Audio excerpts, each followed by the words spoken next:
Greetings, salutations, respect, and love. I am Scott. You are in the Proud Corner where today I'm going to be doing something a little bit different. I'm doing the 10 things you don't know about me. Well, honestly, most of my regular viewers probably know all this stuff already. I'm kind of an open book. I'm an oversharer, my wife says, but whatever, man. Here are 10 things. If you want to know me, these are the 10 things that I recommend you know. You need to know this stuff. This is important. This is the kind of content you guys like, so I'm keeping it coming. Oh, yes, indeed, do. At number 10, I was a music theory major. I was actually a music theory major with a minor in classical guitar performance. I ended up dropping out because the company I was working for was a chain of record stores called Record Bar. They offered me a store. So I'm like, yeah, I'm 21 years old. I want to run my own record store. Dropped out. But I later on formed some other bands, right? I was in, when I was a little kid, I was in a family band called the Kool-Aids, kind of Milwaukee's answer to the Partridge Family. And then later on, I was in Disorderly Conduct with Casey Chaos. I was in Foul Existence, and then later on in the 2000s, I formed a band called Wedge Piece, but those days are long behind me, man. I'm not doing music anymore. I'm just talking about it. Yeah, it's better than doing it, right? Anyway, next up at number 9, I met Michael Jackson, and I did a whole video about it earlier this year. I was working in Foot Locker and got a call on a busy Saturday. Somebody called and said, hey, my client wants to shop your store at midnight. And I'm like, well, yeah, that's great. I've been here since 7 a.m. Not going to happen.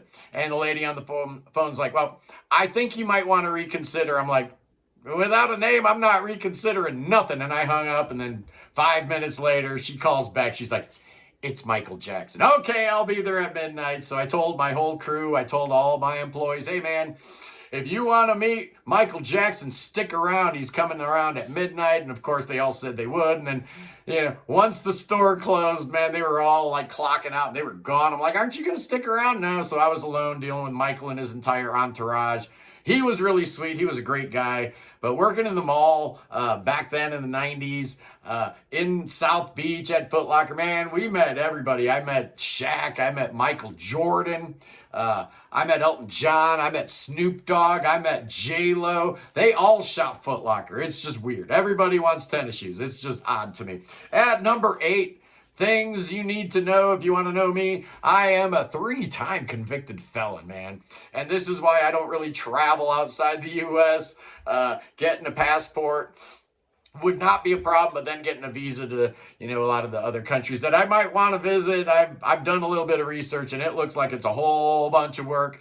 Probably not worth it. Looks like your boy's going to be stuck in the U.S. of A. the rest of his life, but that's okay, man. There's 50 states, and I haven't seen all 50 of them yet. I've never been to Alaska. I've never been to Hawaii. So I've been to the Virgin Islands. That counts. So I got into some trouble in the early 2000s. I've told the story a few times, but if you're not a regular, you probably don't know. Your boy's a felon. He's a good-for-nothing criminal, man. Oh, yeah, that was a long time ago. That was over 20 years ago. Things are better now. At number 7, oh yeah, for things you need to know about me, my first concert was Sly and the Family Stone back in 1970 in Milwaukee. Every summer they do something called Summerfest. So we actually would go every year. In 1970 was Sly and the Family Stone. And we went back the next night. My second concert was the very next night. That was, who was it? It was Blood, Sweat, and Tears, man. It was Blood, Sweat, and Tears. Fantastic. I can't picture 2 better concerts as my first concerts. But, yeah, that's what started my whole musical journey. I blame Sly Stone. It's all his fault, man. He was amazing. He was amazing back in 1970 before he went completely nuts and all the drugs fried his brain. R.I.P. Sly Stone. At number 6.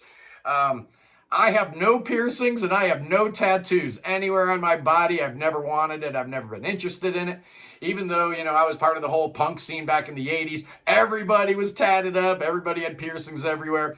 I didn't care. That wasn't me, man.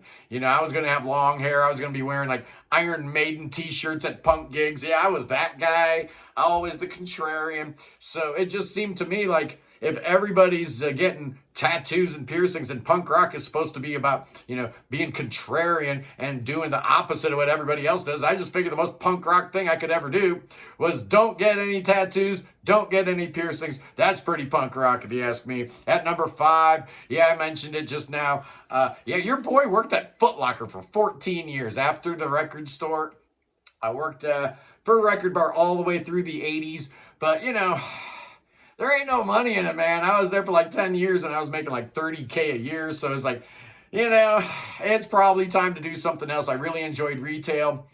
So I met the manager of the Foot Locker in the same mall I was working at, and he recruited me, and he's like, man, dude, you need to come here. You're going to make 3 times what you made over there. And he was right, but I also worked 3 times more hours. So I don't really know if it was worth it or not in the long run, but yeah, Foot Locker took the best years of my life, man. I wore the referee uniform, man, the black and white polyester shirt with the name tag. That was me. I was Foot Locker, man. Oh, that was a long time ago. I can barely remember that. At number 4, for 10 things you don't know about me. I don't know if I've ever mentioned this before, but I was born in Pittsburgh, Pennsylvania. My dad was getting his PhD at Carnegie Mellon, or Carnegie Tech, whatever it was called back then, in electrical engineering. And once he got that, his first teaching job was in Raleigh, North Carolina. Then we moved to Waukesha, Wisconsin, and then we moved on to a sailboat.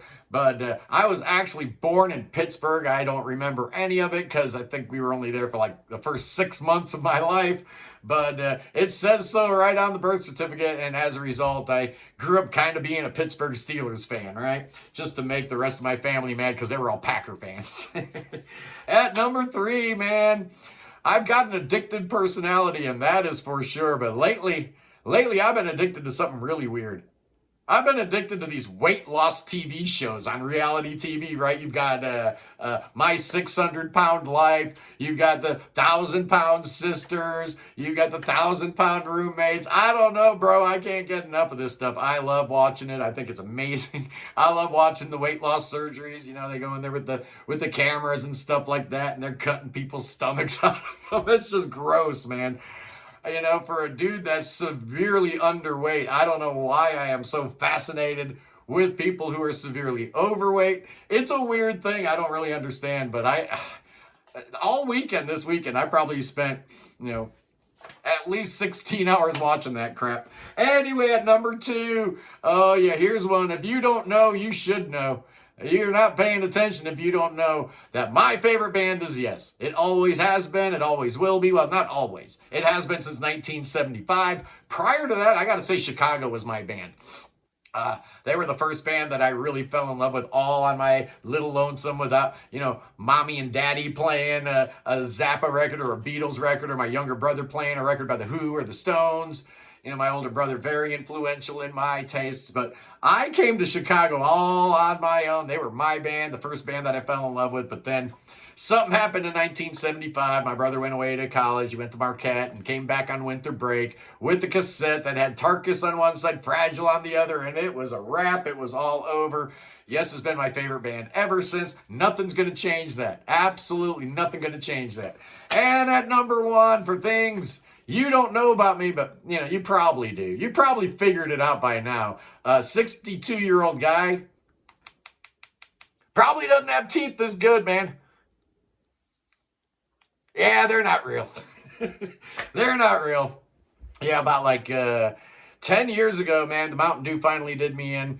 I had a whole mouthful of rotten crockery, man. It was bad. I was looking like I was lead singer of the Pogues or the Posies or the Clash or something like that, with all that bad, rotten teeth stuff going on. So I just made the decision. I went into the dentist. I said, hey, yank all of them, man. So my dentist here in town, he pulled all of them in one day. I put new teeth in, and 90 minutes later, I had a new smile, and it was the best $7,000 I've ever spent in my life. Anyway, boys and girls, I love you. Be sure to tune in this Sunday. Oh, you don't want to miss Sunday's show. You really don't. If you need to, if you're like me, you need to know all the latest stuff that's going on in prog rock. And let me tell you something. The latest thing going on in prog rock drops July 25th. It's called Aggro Pelter from Norway, man. Oh, you're going to love this album. This Sunday, I got Kai Olsen, the main guy in the band, along with Jonas Reingold, who played bass on this album, Ken Golden, whose label it's on, and Jacob Holm-Lupo, who mastered it and produced it, mixed it, whatever he did, whatever he does that special kind of magic. You know who Jacob is. He's the cat from White Willow. We've never had him on the show before, so it's going to be amazing. And yeah, we'll have Kevin from Prog Radio too. Maybe we'll play a song or two off this album. But that's what we like to do. We like to talk about a brand new prog on the show. Anyway, boys and girls, that's Sunday, 11 a.m. Eastern. Be there. Aloha. I love you guys. Peace.